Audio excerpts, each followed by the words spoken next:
Hi everyone, I'm Alexander Adamov, the founder of the research laboratory called NioGuard Security Lab. I'm also teaching cybersecurity in the university for the last decade. And now I'm going to tell the WastedLocker's story of success that will shed light on the defense evasion techniques used by this ransomware. Let's start with a brief overview of the attack. WastedLocker is allegedly operated by the Evil Corp group, headed by the famous Russian hacker Maxim Yakubets, who has the moniker Aqua and known to be connected to Zev's and Dridic's financial malware campaigns. The FBI even offers a reward of up to $5 million for information leading to his arrest. WastedLocker attacked at least 31 US-based organizations since May 2020, including Garmin. The attack happened on July 23. According to the unconfirmed information, the attackers initially asked for $10 million as a ransom. A few days later, Garmin somehow managed to obtain the encrypted and get the Garmin Connect service back to operation on July 27, according to the tweets that you can see on the slide. The defense evasion techniques include digital signing, alternate data stream, and lazy writing technologies. While the first two are well-known techniques used by the attackers to bypass cyber defense, the third one, called lazy writing, is somewhat new. Similar to Locker Goga and MegaCortex, the WastedLocker's executables are signed with digital certificates, but in this case with a self-signed one. Issued to and issued by fields contain the same value. The signing time is the 10th of June 2020. That may indicate the approximate time of the beginning of the attack. Next techniques is the usage of alternate data stream, or ADS. ADS is the ability of NTFS file system to store files metadata, but misused by attackers to hide the malicious code. In case of WastedLocker, the ransomware drops its copy to the stream called bin in the Roman users folder and executes it. After that, WastedLocker terminates the parent process and deletes its original file. Technique number 3 is lazy writing. It is used by Windows Cache Manager to reduce the overall number of disk input-output operations.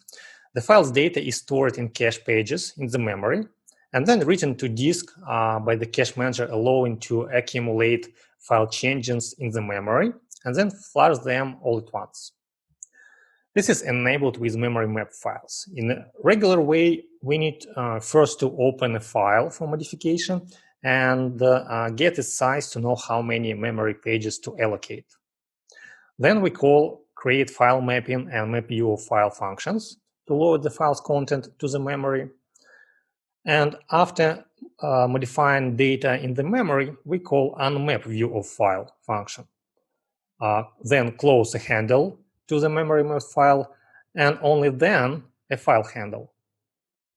What WastedLocker does to force lazy writing on behalf of the operating system is it closes the file handle right after mapping the file, but before encrypting the data, to let the cache manager write back the encrypted data later on behalf of the system process. Let's take a look at it in action. We start this demo from the point where target file has been already renamed, and now it will be open to map the content to the memory. Once create file mapping and map view of file function have been called, we can discover the file's content loaded to the memory by the address stored in RAX register. We can see that the data is not yet encrypted in the memory.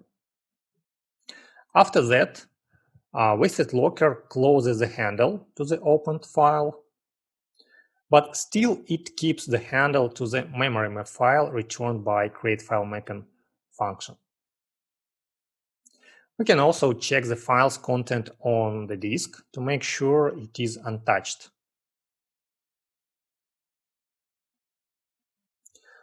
Then we execute the WastedLocker until it calls unmap view of file function.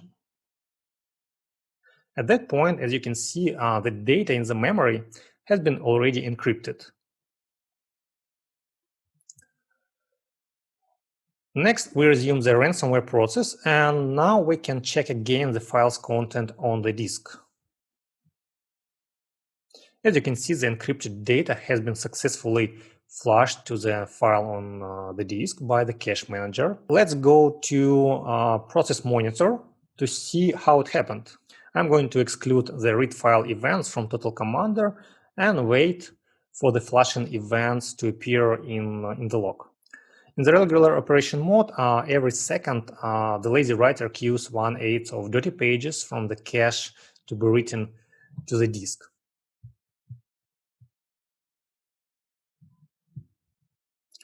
As we can see, 4096 bytes, which is the standard size of the memory page, were written to the disk. It's done by the system process because the cache manager's lazy writer function executes on a system worker thread.